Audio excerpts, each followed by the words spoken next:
টাকাওয়ালার টাকা আজ আছে কাল থাকবে না, ইলমওয়ালার ইলম সিনায় ঢুকবে কখনো বিদায় হবে না।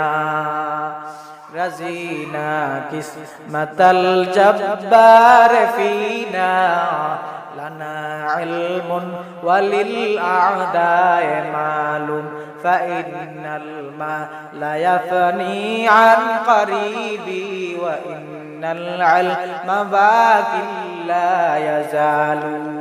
ইলমেরা ইজাজ করদান বেহিসাব খলকেরা দাদান জবাবে বাসওয়াব। হযরত আলী বলেন, আমি টাকা পয়সা পেয়ে খুশি নয়, ইলম পেয়ে খুশি। কারণ ইলমওয়ালার যত বয়স বাড়ে তত সম্মান বাড়ে, আর টাকাওয়ালার যত টাকা বাড়ে ততই তার দুশমন শত্রু বেড়ে যায়।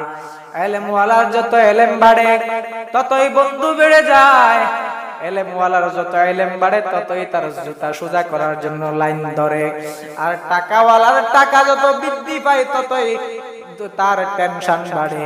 টাকাওয়ালার টাকা বৃদ্ধি হলে তার প্রতি মানুষের ঘৃণাও বাড়ে।